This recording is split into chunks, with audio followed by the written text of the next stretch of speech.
մենք մնացինք անտեր։ Գիտի երեխես, որ գիշերները թաքուն լացում եմ։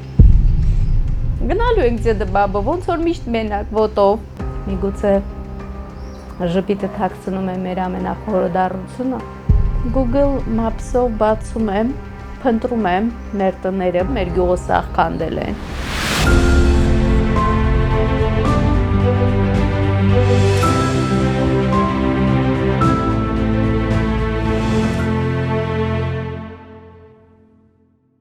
Անահիտ Բաբկենի Ավանեսյան,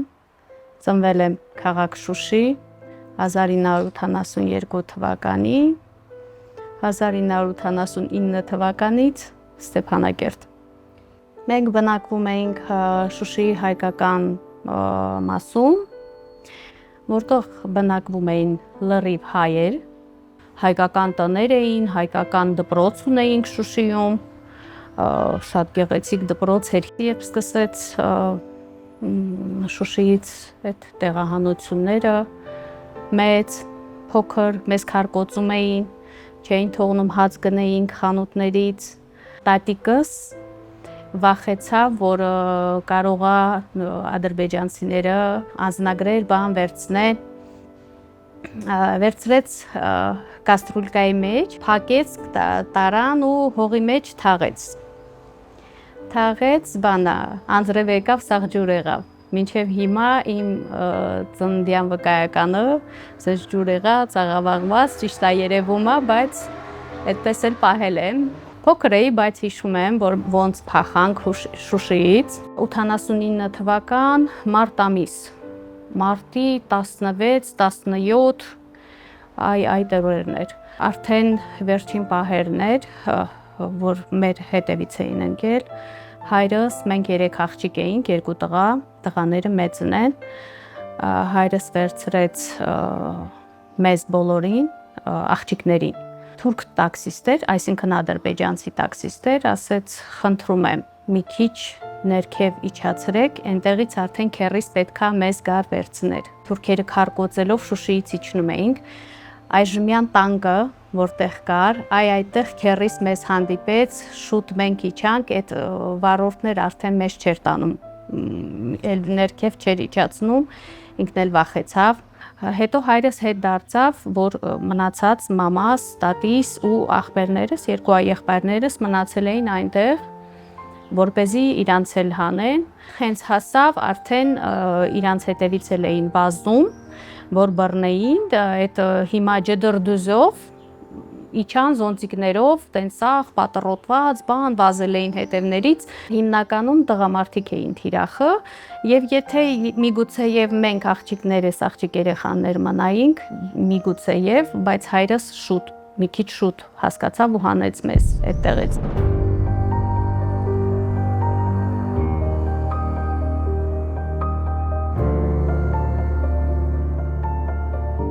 Ոտքով գնում էի մոտակա գյուղեր, ինչքան էլ հոգնեի, ինչքան էլ վատ լիներ, գնում էի մոտակա գյուղեր, խնդրելով, տնետում ման գալով, քիչ պանիր, գնելով, թանկարժեք բան, ինչքան գումար էր հերիքում, կաթ գնելով, իմ աղջիկը շատ կաթ է սիրում, շաքարավազը շատ քիչ էր, դե համարյա չկար, գնել էի ճիշտ է, որ բլոկադան դեռ նոր էր սկսել, գնել էի, քիչ պահում էի ու վերջում արդեն մի բանկա էր մնացել։ Ամբողջ օրը մտածում էի, որ երեխաներս իմ շատ սիրող են քաղցր, ես չունեմ, շաքարավազս վերջանում է, որտեղից գտնենք, որտեղից հայթայթենք ու կամպոտներ էի փակում առանց շաքարավազի։ Լրիվ առանց շաքարավազի ու տենց բացում էի, երեխաները դուրներ էին գալիս, խմում էին։ Հաց չկար ուտելուն, վերջին ժամանակաշրջանում շատ դժվար էր։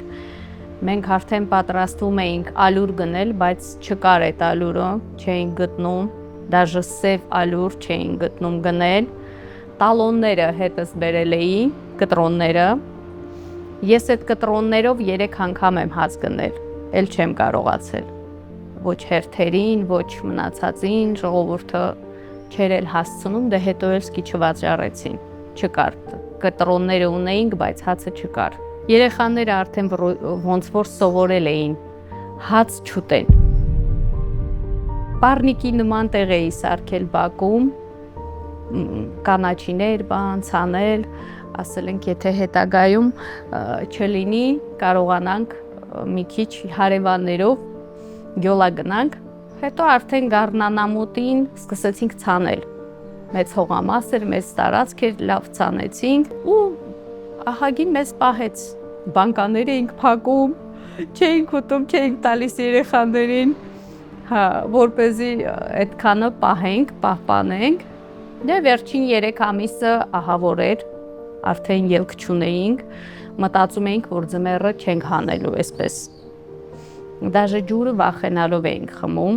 որովհետև գիտեինք, որ ջուրը պետք է եռացնում էի, ես երցնում էի, հետո խմում, որովհետև վախենում էինք, միգուցե ինչ-որ բաներ անեին, որովհետև ասում էին, որ կարող է թունավորված լինի ջուրը, ինչ-որ բան։ Ամեն անգամ հայտարարություններ, կամաց վերցնելով տարածքները, ես արդեն միգուցե եւ զգում էի, որ պետքա ինչ-որ մի վատ բան լիներ։ Կամ պետք էր բնաջնջեին, կամ էլ դուրս գայինք։ Դե իրանք կիսով չափ եւ բնաջնջեցին եւ հանեցին։ Երբ որ ասեցին, որ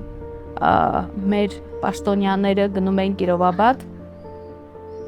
ես իմացա, որ գնում են արդեն կորիդոր այդ միջանցք խնդրելու, որ տարհանեն ժողովրդին, հասկացա մի պահ,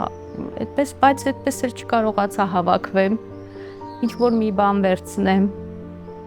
Ամեն դեպքում մտածում էի, որ մի քանի օրով է, մինչև վերջին պահը մտածում էի, որ հետ են գնալու։ Սա ժամանակավոր ինչ-որ բան է, բայց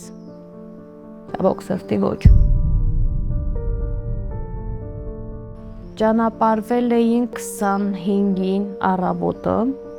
ճանապարհը լրիվ փակ էր, բոլորը գաղթի ճամփան էին բռնել, խոճապի մատնված, առանց կառավարվելու ժողովուրդը խղճացած, առանց այն էլ սոված, ինչ կար տներում, որ վերցնեին ճանապարհին ուտելու, եւ բոլորս էլ դաժե մտածում էինք, որ 2 ժամ է հակարին կանցնենք, բայց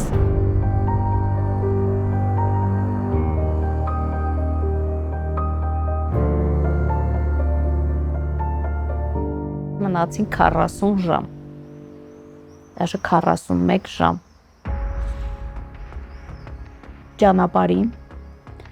կամաց բարձրացանք մինչև Շուշիի վերևի ամենավերջին պավարոտը, անձրև էր, ուժեղ անձրև էր,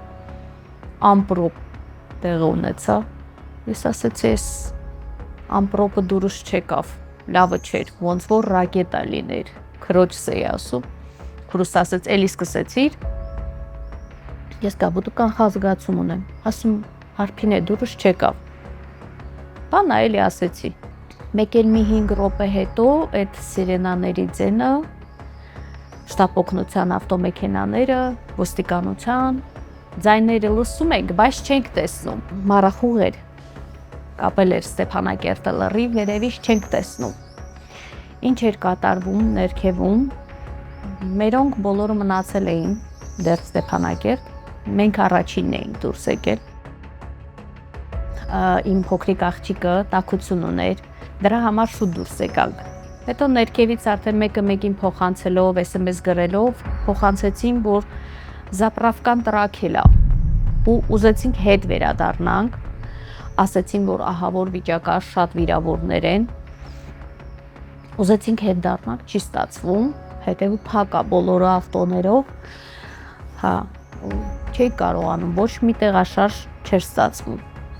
անցանք, Իսահակի աղբյուրն էլ անցանք, արդեն վերևում սովածացանք, սաղ սոված ենք, արդեն գիշեր է, երեխաները սոված, մենք սոված, ոչինչ չկա, 4 կողմդ ոչինչ չկա, ոչ մեկը ոչ մի բան չունի, այդպես սոված, բայց մի կանիստր ջուր ունեինք, Այդ ջուրն էինք խմում ու քույրիկս կոֆե ուներ։ Գարոխի կոֆե։ Երեխեքին էլ մի քիչ տվեցինք, ասեցինք դե մի քիչ պահի մինչև տեսնենք ինչ ենք անում։ Լույսը կբացվի, տեսնենք ու հույս ենք տալիս երեխաներին էլ։ Ու լույսը բացվի արդեն Հայաստան ենք լինելու, լույսը բացվի Հայաստան ենք լինելու, ու այդպես էլ լույսը բացվել է, մենք դեռ տեղ ենք։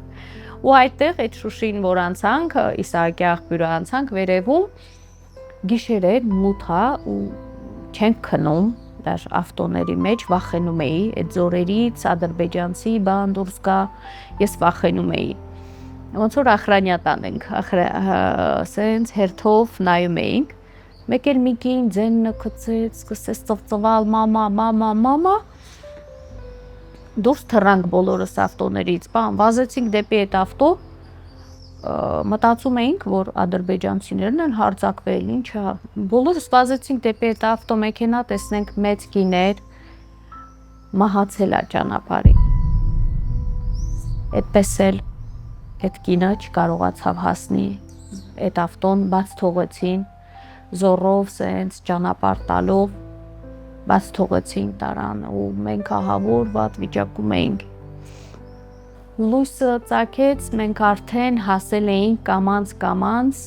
Թթուջուր, Լիսագորից ներքև Թթուջուր։ Տղա էր մի հատ շատ երեխաներով, իրանք ուզում էին հաց թխեին, այդ լավաշներ թխեին փոքր, որ հաց ուտեին երեխաները ճանապարհին։ Ման էին գալիս, թե ինչի վրա թխեին, ես էլ ասեցի ցուցալակը բերեք փոկենք։ Ցուցալակը փոկեցինք, վերջը որ էր հաց թխեցինք։ Հետո փայտ էինք ման գալիս, իջա ներքևի անտառ, Եղևնիների տակ մասլատա։ Այդ յուղասունկերը, բան, բելի գրիպ, սպիտակ այդ սունկերից կար, խաղեցի, շատ բերեցի, դրեցինք կրակին, տենց կիսահում, կիսաեփ, բայց ամենաչմոռացվող հակարին անցանք շատ Эм որ сердце в пятки ушло. Как будто վերջին անգամ իմացանք, որ всё. Այդտեղ իմացա, որ всё. Ավելի վատ վիճակի մեջ ընկանք։ Քո երկրում փախստական, ես մինչև հիմա չունեմ։ Նոր եմ տվել թղթերս։ Նոր եմ տվել, չեմ էլ գնում վերցնեմ։ Արդեն պատրաստ է շուտվանից, չեմ գնում։ Չեմ ուզում վերցնեմ։ Ոնց կարաս դու քո երկրի մեջ փախստական լինես։